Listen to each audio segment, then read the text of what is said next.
안녕하세요. 처음 남편을 만나게 된 건 옷가게에서였어요. 저는 당시 옷가게에서 직원으로 일하고 있었고 남편은 사장님이었어요. 당시 저희 가게는 남성복들을 주로 판매하는 매장이었는데 저는 그간 의류 아르바이트 경험이 많아 손님들에게 옷을 판매하고 매장을 관리하는 데 익숙했습니다. 그래서인지 사장님이었던 남편의 신뢰를 두둑이 받곤 했었죠. 그러던 어느 날 남편이 제게 일 끝나고 어디에 가냐고 묻더라고요. 아, 저 집으로 가는데요. 그럼 같이 저녁 먹고 갈래요? 나도 못 먹어서 출출한데 지은 씨도 아직이죠? 그때 남편이 사장님이긴 했지만 직원들한테 밥도 잘 사주고 워낙 직원들과 거리낌 없이 잘 지내는 편이라 그냥 직원 밥 한 끼 사주려나 보다 했어요. 저한테 딴 마음이 있을 거라고는 상상도 못했죠. 그런데 밥을 먹던 중 갑자기 지은 씨 남자친구 없다고 했죠? 그럼 나랑 만나보는 건 어때요? 라고 돌직구를 날리는 게 아니겠어요? 돌직구도 이런 돌직구가 없었죠. 순간 당황의 말을 못 찾고 있는데 천천히 생각해봐요 하고는 먼저 계산대로 휘적휘적 걸어가더군요. 그날 남편은 저희 집까지 굳이 바래다 주고 싶다 해서 집까지 절 태워다 주었고 제가 들어가는 걸 보고 난 후에야 출발을 했습니다. 그런데 사람 마음이 참 이상하죠? 남편이 고백을 한 이후에 저도 지금까지는 어제 사장님이었던 남편이 다르게 보이기 시작하더라고요. 괜히 멋있어 보이기도 하고 잘생긴 것 같기도 하고 당신 남편은 저보다 3살 연상의 키도 훤칠하고 얼굴도 잘생겨 아르바이트생들에게 인기가 많곤 했습니다. 특히 새로 들어온 여자 아르바이트생들은 한 번씩은 남편에게 관심을 보이곤 했죠. 거기다 자기 매장까지 운영하고 있는 사람이니 조건도 나쁘지 않았고요.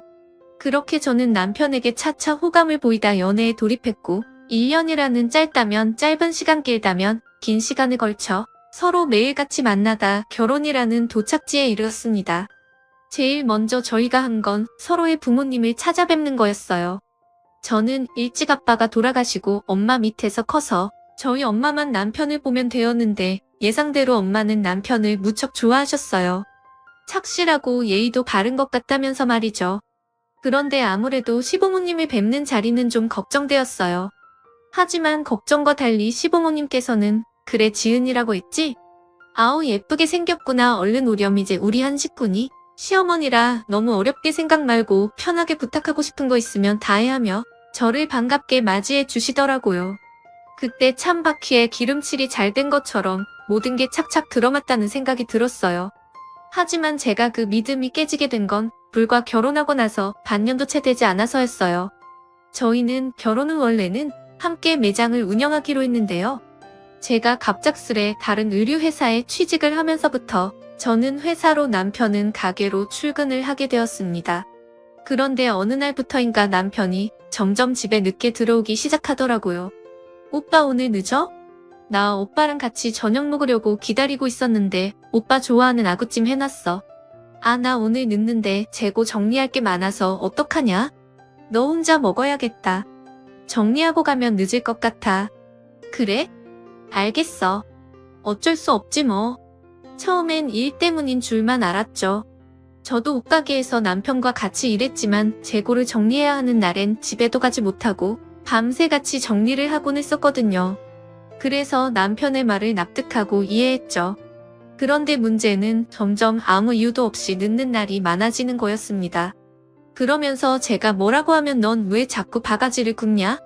하던 대로 해야 하던 대로. 일도 하고 술 한잔하다 올 수도 있지. 하고 되려 자기가 더 성질을 내는 거였어요.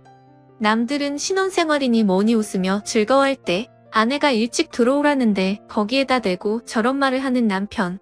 이해가 되시나요?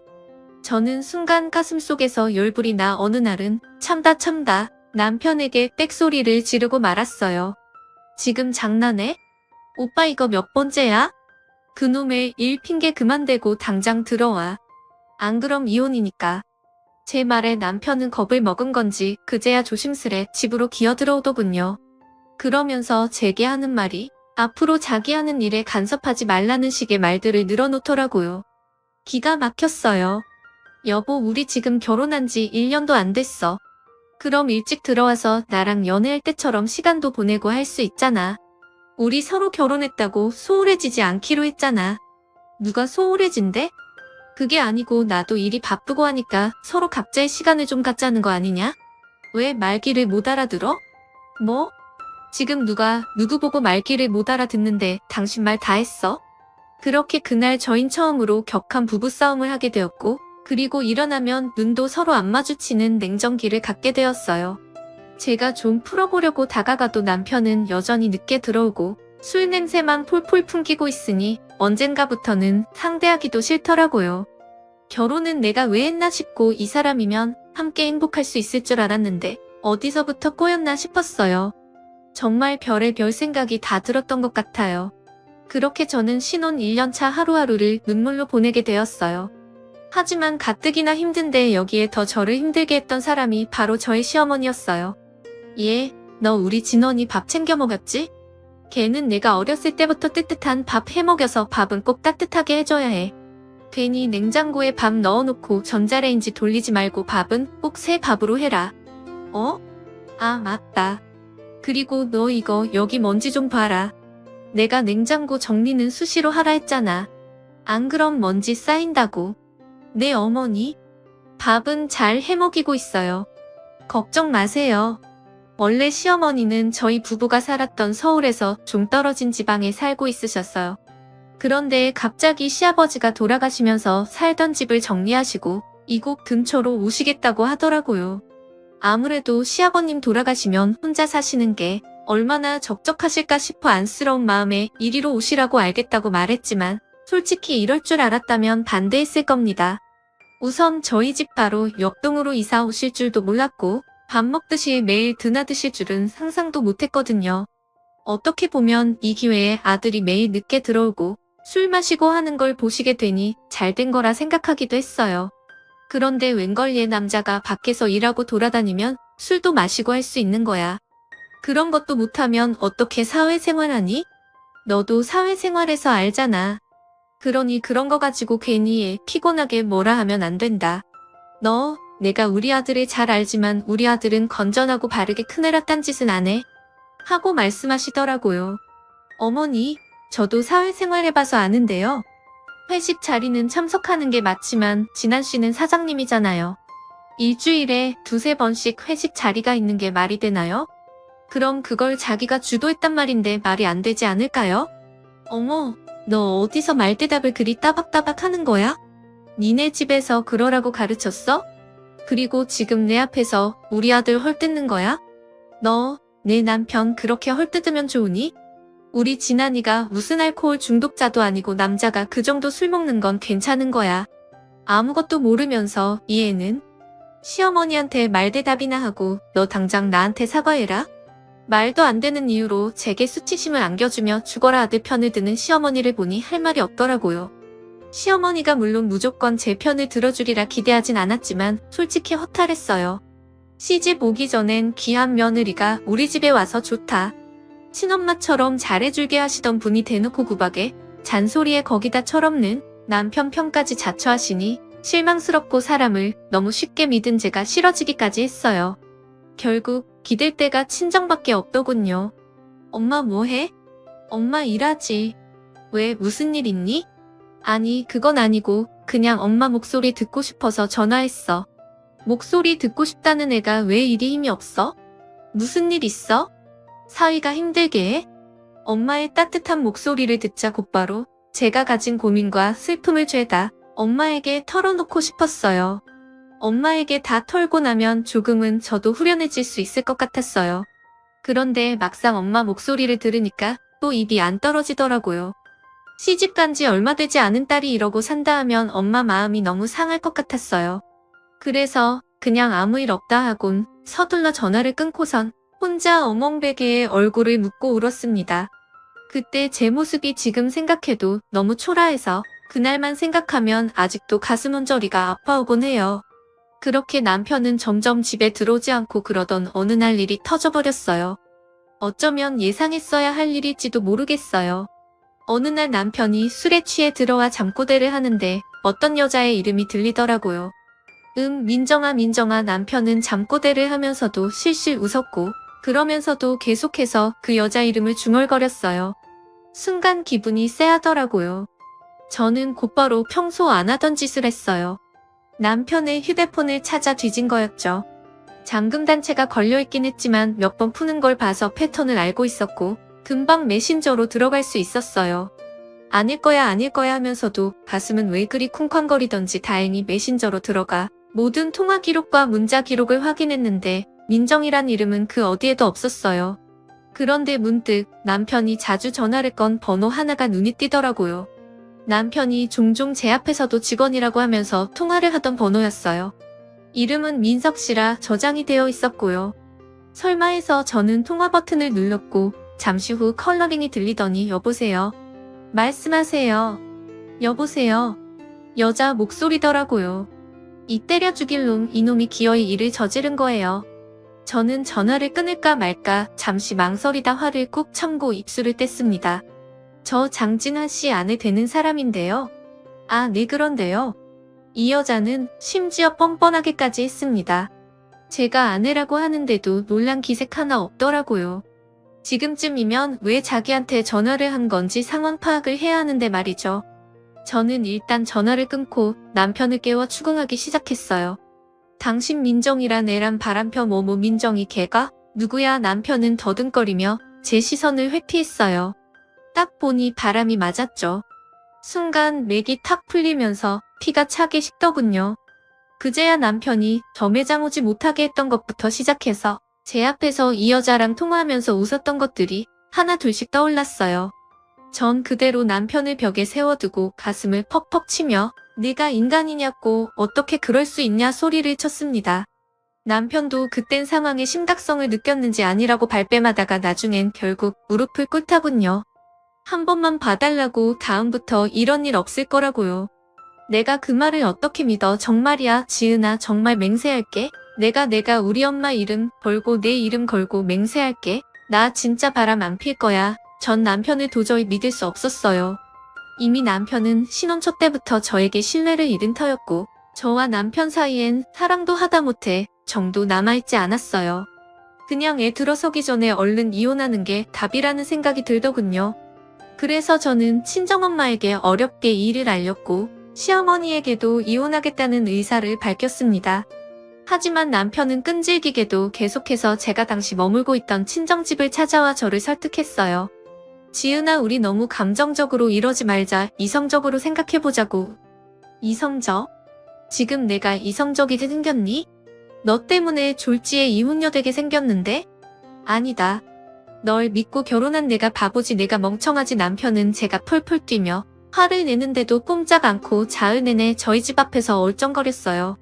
나중에 저희 친정엄마가 물이 가득 담긴 양동이를 들고 오자 그제야 무서워서 후다닥 자기 차로 뛰어갔지만요. 남편의 우스꽝스런 뒷모습을 보니 제가 정말 뭐 믿고 저 인간과 결혼한 건지 과거의 저를 찾아가 물어보고 싶더라고요. 당시 엄마는 제 마음이 어떤지 누구보다 잘 알기에 저를 많이 위로해 주었어요. 요즘 세상에 이혼 별거 아니야. 지은아 너만 괜찮으면 너만 아무렇지 않으면 되는 거야. 엄마의 말을 듣다 보면 정말로 세상 일이 아무렇지 않게 느껴지고 이 상황마저 조금은 낙관하게 되더라고요. 하지만 그렇게 모든 게 마무리되나 했는데 하나가 제 발목을 잡고 말았어요. 정말 생각지도 못한 상황이었죠. 엄마가 차려준 밥을 먹다가 갑자기 속이 미식거려 화장실로 뛰어갔다가 구토를 했는데 생각해보니 주기가 넘은 지도 한참 되었다는 생각이 번쩍 들면서 미심쩍더라고요. 설마 하는 마음에 떨리는 손으로 테스트기를 사보았는데 설마가 사람을 잡더군요. 엄마나 어떻게 비명처럼 내지른 그 말에 저희 엄마도 당황하기 마찬가지였습니다. 엄마는 며칠 밤을 엉엉 우셨어요. 우리 딸 불쌍해서 어쩌면 좋냐고 하면서요. 저 역시 며칠 밤을 꼬박 새며 고민하고 또 고민했어요. 그리고 결론부터 말씀드리면 저는 남편에게로 돌아갔어요. 죽어도 돌아오기 싫었지만 그렇다고 애를 지우자니 그건 못하겠어서 여기 온 거야. 당신 마지막으로 기회 주는 셈 치는 거니 앞으로 잘해. 그리고 남편은 싱글벙글 웃으며 연신 고개를 끄덕였어요. 시어머니도 제가 돌아왔단 소식을 듣자 곧바로 집으로 오셔서는 전과 달리 제 눈치를 조금 보시더라고요. 솔직히 남편이 다시 바람피진 않을까 걱정하지 않은 건 아니었지만 설마 이놈도 사람이라면 이젠 안 그러겠지 하며 그 시간을 버텼던 것 같아요. 아무래도 임신을 했다 보니 몸도 무겁고 여러모로 많이 예민해졌는데요. 처음엔 남편이 이런 제 비위를 잘도 맞춰주었어요. 여보 오늘 뭐 먹고 싶어? 당신 먹고 싶은 거 다 말해봐. 여보 내가 딸기 사왔는데 당신 전에 이거 먹고 싶다 했잖아. 자 입 벌려봐. 그간의 일을 만회하고 싶었던 건지 그래도 태어날 핏줄이 자기 핏줄이라 정신이 든 건지 이유가 뭐가 됐든 어쨌든 저는 남편의 그런 모습이 싫지 않았어요. 마음이 열린 건 아니었지만 남편이 옛날 연애 적처럼 저에게 살갑게 구니 내심 봉변당할 일은 없어 다행이라고 생각했어요. 그렇게 10달을 품에 안다 무사히 아이를 낳게 되었고 저도 귀중한 내 아이를 품에 안게 되었어요. 아이를 낳게 되자 출산 때의 고통은 온데간데 사라지고 이런 어여쁜 아이를 잘 돌봐야겠다, 잘 키워야겠다는 생각이 강하게 들더라고요. 다름 아닌 그 누구의 아이도 아닌 내 아이니까요. 근데 문제는 이 모든 책임을 저 혼자 떠안아야 한다는 거였어요. 여보 오늘도 늦게 들어와? 말했잖아. 출장 간다고. 넌 알면서 뭘 꼬치꼬치 캐먹고 그러냐? 그럼 우리는 주말에 잠깐 나들이 가기로 했잖아. 뭔 놈의 나들이야. 야 애도 밖에 잡고 다니면 추워. 그냥 집에 있어. 애를 낳자 남편은 출장을 잡고 수시로 외박을 하며 밖으로 돌기 시작했어요. 제가 애 좀 봐달라 사정해도 일 바쁘다며 돈 버는 남편 귀찮게 굴지 말라는 식으로 말하더군요. 거기다 독박 육아에 지쳐 힘들어하자 이런 절 보고 시어머니가 하시는 말이 과간이었어요. 얘 원래 애는 여자가 돌보는 거야. 그걸 왜 내 아들에게 다 넘기려 하니? 옛날엔 아들 셋 넷을 줄줄이 낳아도 너처럼 불만 하나 없이 다 잘 돌보고 키웠어. 넌 어째 매사에 불만이 그리 많은 거냐? 그리고 애도 혼자 못 돌보면 그게 여자니? 어머니 그게 아니고요. 제가 애기 보고 있으면 청소기 몇 번만 돌려줘도 고마울 텐데 이 사람은 정말 손 하나 꿈쩍 안 해요. 심지어 자기 애인데도 놀아주기는 커녕 얼굴 몇 번 보고 그냥 들어가 버린다고요. 관심이 아예 없어요. 어차피 애는 커야지 아빠 알아보게 되어 있어. 이런 갓난쟁이 땐 누가 아빠인지도 모른다고. 너네 아들 바쁜 거 뻔히 아는데 괜히 가서 애 봐달라 어째달라 하면서 귀찮게 하지 말아라. 내가 분명히 말했다. 정 힘들면 사돈 보고 도와달라 하든가. 시어머니는 저희 어머니 보고 도와달라 하라고 하시더라고요. 저희 어머니 당시 허리 수술하고 아파서 몸져 누워 있었는데 말입니다. 시어머니도 그걸 모르는 게 아니었어요. 근데도 저에게 저리 말씀하시더군요. 그래도 어쩌겠어요. 낳아놓은 이상 길러야 하니 제가 다 먹이고 씻기고 입히고 재우는 것까지 모든 걸 혼자 하며 몇 년을 길렀어요. 너무 서럽고 속상할 때도 있었지만 그럴 때면 아이가 절 보며 엄마라고 하는 말 한마디를 들으며 그걸 위로 삼아 꾸역꾸역 넘기곤 했죠. 그러던 어느 날 기가 막힌 일을 겪게 되었는데요. 아직도 뚜렷이 기억해요. 이날은 남편이 짐승으로 변하기 시작한 날이었죠. 아침부터 남편과 한바탕 싸움을 한 날이었는데요. 발단은 이거였어요. 제가 잠시 마트에 갈 일이 있어서 남편에게 아기를 맡기고 중간에 기저귀 좀 갈아달라고 몇 번을 말했는데 그걸 2시간이 넘도록 갈아주지 않은 거예요. 갔다 와보니 아기는 응가를 해 난리가 났는데 남편은 태평하게 코를 골며 자고 있더라고요. 아기를 두고 어떻게 그럴 수 있는지 너무 화가 나 남편을 깨워 그간 서러움을 다 쏟아내게 되었습니다. 당신 정말 제정신이야? 내가 그동안 참으니까 진짜 이제는 막 나가기로 한 거야? 아니 피곤하면 잘 수도 있지 뭐 이딴 걸로 바가지를 긁어. 이것만 말하는 게 아니잖아. 당신 육아 도와준 적 한 번이라도 있어? 매일 술이 떡이 되어 들어오고 출장 간다 하며 애는 한 번도 안 보고 야, 너 우리 엄마 말 못 들었어? 원래 육아는 여자가 하는 거야. 그리고 넌 남편이 돈 벌어다 주면 감사한 줄 알아야지. 집에서 애나 보고 하는 것도 없는데 그럼 그것도 못해? 남편도 시어머니와 같은 말을 하더군요. 하도 기가 막혀 몇 마디 더 대꾸를 했더니 여기서 남편은 귀심하다면서 손을 들었어요. 그런데 순간 남편이 그렇게 나오니 저도 흠칫 놀라게 되더군요. 그러면서 아이가 혹시 이걸 봤을까 싶어 아이를 살폈습니다. 남편은 그 와중에도 그런 절 보며 고래 네가 애 엄마인가 보다? 하고 비웃었고 순간 수치심이 확 올라왔어요. 남편은 끝까지 절 비웃다 밖으로 나갔어요. 전 제가 무슨 일을 당한 건지 어안이 벙벙해 한참을 아무 말 못하고 엎어져 있었습니다. 한참을 우는데 아이를 보니 아무것도 모른 채 눈을 말똥말똥 뜨고 쳐다보는데 아이의 그 눈에 가슴이 더 사무쳐 그만 더 울음을 쏟아내고 말았죠. 그날이 시작이었어요. 남편은 이걸로 그치지 않았어요. 한 번 손을 대면 그 다음 두세 번은 쉽다고 하죠. 제 남편이 그랬어요. 어느 날부터인가 제가 조금이라도 자기 마음에 안 드는 말을 하거나 보기 싫은 꼴을 보인다 싶으면 야 조용히 안 하냐? 그 입 다물라고 하면서 저를 위협하더군요. 그 모습이 꼭 짐승 같았어요. 아이는 그럴 남편을 무서워해 남편이 가까이만 가도 집이 떠나갈세라 울어댔고요. 그런데도 남편은 정신을 차리지 못했어요. 여기서 제가 너무 답답하고 바보 같았던 건 남편에게 그런 일을 당하고 있을 때 그 누구에게도 말을 하지 못했다는 거예요. 하다못해 엄마에게도 말하지 못하고 꼬박 반년을 그렇게 송장처럼 숨죽여 살았다는 거예요. 야, 너 입 밖으로 말만 꺼내봐 가만 안 둘 줄 알아? 어디서 바락바락 나한테 말 대답을 해? 너도 참 대단하다. 또 남편한테 대들 생각을 하냐? 남편은 어쩐지 날이 가면 갈수록 사람이 흉악스러워졌어요. 예전에야 그냥 바람피는 논팽이였다면 낡아드니 이건 그냥 깡패가 따로 없었어요. 남편 때문에 집 분위기는 공포 그 자체였고 어느덧 제 안에서는 살고 싶지 않단 생각이 스물스물 기어 올라왔어요. 언제는 아기를 안고 재우는데도 극단적인 생각이 드는데 제가 절 제어하지 못할까봐 두려워지더라고요. 그러던 어느 날이었습니다. 제가 드디어 남편을 피해 집으로 도망 나오게 된 사건이 일어났는데요. 그날은 하필 시어머니까지 다 있는 명절날이었어요. 시어머니는 아침부터 제게 얘 전 좀 제대로 붙여라. 넌 대체 살림을 어떻게 한 거니? 이거 하나 못해? 하며 들복 같고 남편은 태평하게 거실 소파에 앉아 TV를 보고 있었어요. 아기도 돌보는 둥 마는 둥 하면서요. 그런 남편을 보니 속에서 울분이 터져나왔지만 겨우 사귀고 있었어요. 그런데 저녁 식사가 끝나고 집에 돌아와서도 빈둥빈둥 할 일 없이 TV를 보던 남편이 아이가 운다고 소리를 지르는 겁니다. 야, 애 좀 조용히 시켜. 사소한 일이었지만 왜 그랬을까요? 순간 남편의 그런 행동을 도저히 참을 수가 없었어요. 그래서 그만 리모컨을 빼앗아 TV를 꺼버렸어요. 역시나 남편의 매서운 눈이 제 쪽으로 향했고 제게 한마디 할 기세로 앞에 서더군요. 너 지금 뭐 한 거냐? 저한테 따지는 남편 얼굴이 불구락 푸르락 변해가는데 그 흉한 얼굴 내 아이에겐 보여주고 싶지 않아 아이가 남편을 보지 못하도록 그 앞에 섰어요. 그리고 싸움이 시작되었죠. 너 지금 내 리모컨 뺏은 거야? 오늘 명절날이라 우리 엄마한테 잔소리 좀 듣고 하더니 그걸 지금 나한테 화풀이하고 싶은 거야? 주제도 모르고 말이야. 우리 엄마 말 맞다. 나 없는 집에서 시집와서 육아만 하고 있으면 고맙게 생각할 줄 알아야지. 못하는 짓이야. 제발 정신 좀 차려라. 응?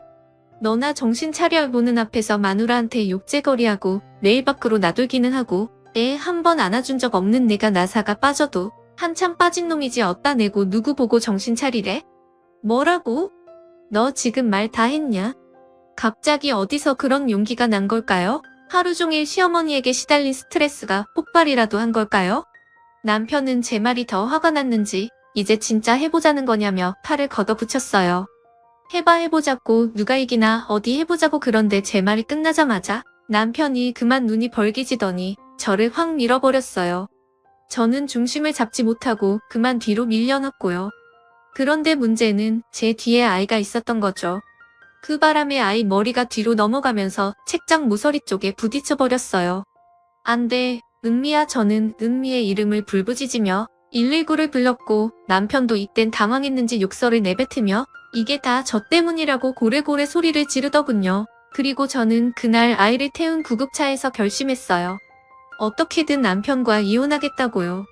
제가 여기 더 있다가는 우리 아이마저 위태로울 수 있다는 생각이 드니 그제야 정신이 번쩍 났어요. 그래서 아이를 치료한 후 며칠 집에 있다가 남편이 자는 사이 짐을 싸 친정으로 오게 되었어요. 이 과정도 얼마나 힘이 들었는지 남편이 혹여나 깰까봐 문까지 조심스레 닫으며 아이를 품에 안고 택시에 올라탄 거였어요. 그리고 친정집 문을 연 순간 그간 참아왔던 울음이 터지고 말았어요. 엄마 나왔어. 아니, 너 왜 이리 살이 빠진 거야? 엄마는 살이 홀쭉해져 뼈만 앙상해진 저를 보고 놀라셨고 전 엄마의 품에서 이제야 그간 있었던 일을 이야기하며 엉엉 울었어요. 엄마도 남편이 그간 벌인 짓에 경황을 금치 못하며 내 딸 어떡하냐고 땅을 치셨지만 우리 둘 다 남편이 무서워서 말할 엄두도 내지 못했어요. 그나마 다행이었던 건 당시 엄마가 수술을 하고 요양 차원에서 한적한 곳에 가고 싶다 해서 지방으로 이사를 한 터라 남편이 주소는 모르고 있었다는 거예요. 그러던 어느 날이었어요. 갑자기 자정이 넘어갈 시간에 전화벨이 정신없이 울려대더군요. 번호가 익숙했는데 들여다보니 시어머니더라고요. 받을까 말까 하다가 혹시 몰라 받았는데 혀가 잔뜩 꼬여 술을 몇 잔 하신 목소리로 가짓말을 늘어놓더군요. 얘, 너 나가서 살 거니? 네가 뭔 능력에 있어서 나가 살아? 너 지금까지 우리 아들이 주는 돈으로 편하게 살았잖아. 너 내 말 잘 들어라. 집 나가 살면 너랑 네 딸만 고생이야. 너는 그렇다 치고 네 애까지 고생시킬래? 그래 어디 죽도록 고생하고 싶음 해봐라. 나중에 받아달라고 빌어도 안 받아줄 거니까. 아주 이게 은혜도 모르고 거지 집 안 받아줬으면 고마운 줄 알아야지. 목소리가 듣기 싫어? 저도 모르게 다 듣지 않고 전화기를 끊어버렸죠. 끊고 나서도 한참 동안 손이 떨리고 가슴이 진정되지 않더라고요. 전화벨 소리에 잠이 깬 엄마가 제 얼굴을 확인하시곤 누구한테 전화 온 거냐 물었지만 대답도 하지 못한 채 저는 그대로 침실로 들어갔어요. 침대 한켠 곤히 잠든 아이를 바라보며 결심했습니다. 색 식구들 보란 듯이 잘 살겠다고요. 다음에 다시 엄마와 함께 남편을 찾아갔고 겨우 이혼 서류에 도장을 찍었어요. 그래 어디 한번 잘 살아봐라. 네가 잘 살면 내 손에 장을 지진다. 남편은 저희 엄마 앞에서도 끝까지 저를 비아냥거렸어요. 다행이라면 남편이 굳이 애를 데려가려 하지 않은 거였죠. 원래부터 부성애라고는 없는 인간이었으니까요. 그렇게 남편과 끝을 내고 저는 다짐이고 뭐고 살아나가기 바빴던 것 같아요. 일단 저희 엄마도 경제적 능력이 없으신 상태였고 저는 아이 엄마이니 뭐든 해야 했죠. 그래서 제가 할 수 있는 일을 찾기 시작했어요. 경력이 끊긴 지오레라 할 수 있는 일은 많지 않았지만 다행히 옷가게에서 일했던 아르바이트 경험이 있어 동대문 옷가게에 취직할 수 있었는데요. 먹고 살기 위해 정말 부단히도 열심히 노력한 것 같습니다. 서비스 정신은 기본이고 가게를 운영하는 사장님의 눈에 들기 위해 성실하게 한 명 한 명 손님을 응대해드린 것 같아요. 어서오세요. 사이즈 M으로 드릴까요? 언니는 S도 잘 맞을 것 같아요. 한번 입어보세요. 이게 저희 가게 신상이라서요. 상의는 이걸로 하고 스커트는 이거 어때요? 이렇게 세트로 잘 나가거든요. 그러네요. 이쁜데요? 한번 입어볼게요. 그런데 영업을 하면서 알게 된 건 제가 꽤나 소질이 있다는 거였어요. 사장님도 제가 손님을 잘 끌어들여 이 옷 저 옷 입혀 사게 하니 그런 저의 센스를 높게 사셨습니다. 동대문에선 외국인 손님도 상대했어야 했기 때문에 영어나 일본어도 틈틈이 공부해서 손님들의 요구를 잘 파악하려고 노력했어요. 그렇게 착실히 몇 년 하니 돈이 벌리고 또 모이더라고요. 그 돈으로 집세도 낼 수 있었고 엄마 병원비에 우리 아이 식비도 다 대줄 수 있었어요. 말 그대로 가장의 삶이었지만 그래도 전에 짐승만도 못한 삶을 살아왔기 때문에 전 돈을 벌 수 있다는 것 자체가 행복하더라고요. 그러던 어느 날 사장님이 뜻밖의 권유를 하셨어요. 내가 사실 명동에 옷가게 하나 낼 건데 거기 지은 씨가 책임지고 해주면 안 될까? 제가요?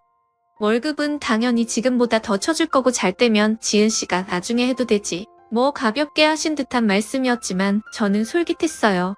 이게 기회이고 놓치지 말아야겠다는 생각이 들더군요. 그래서 일단 명동으로 출근을 하게 되었고 매출을 늘리기 위해 꾸준히 노력하게 되었죠.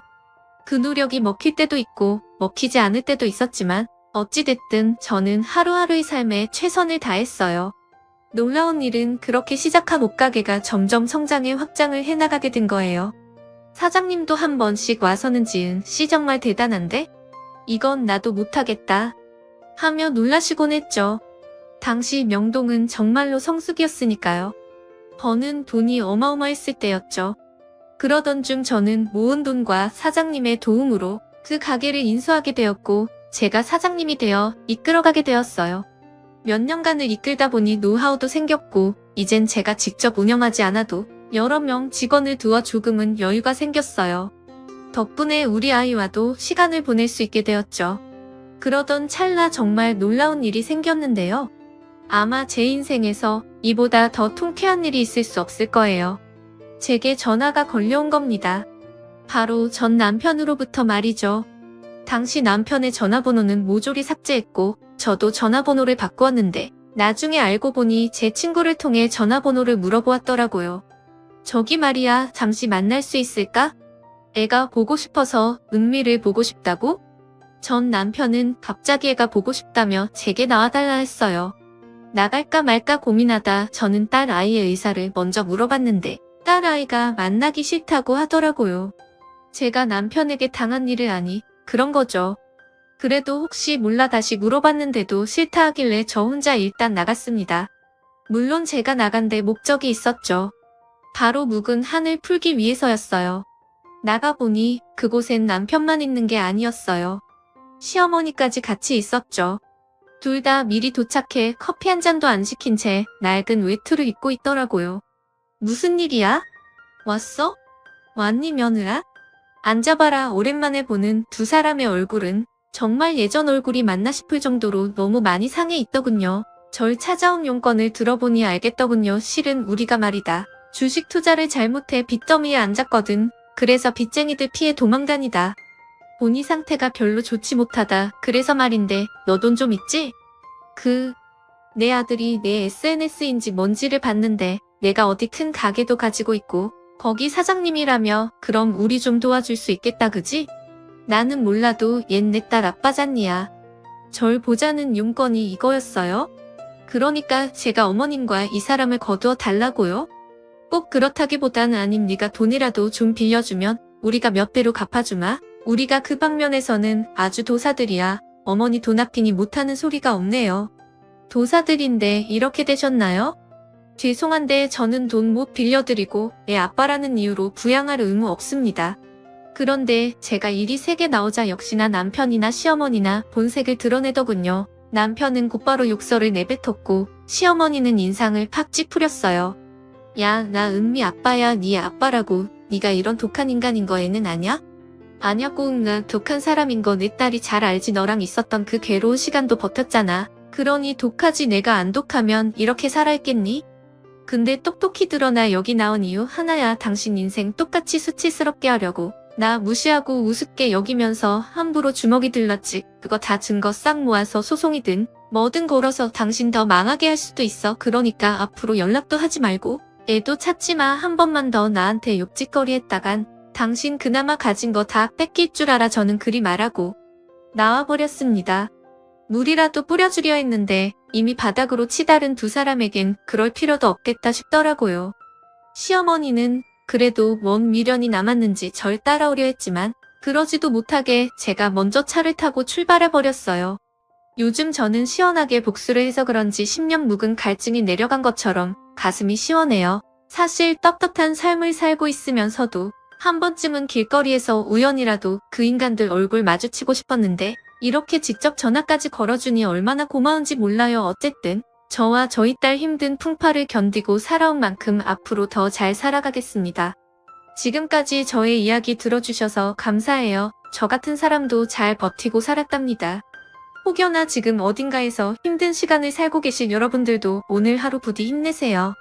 여러분 사연 댓글에 응원과 현명한 조언 부탁드려요. 좋아요와 구독은 저에게 큰 힘이 됩니다. 오늘도 좋은 일 가득하세요.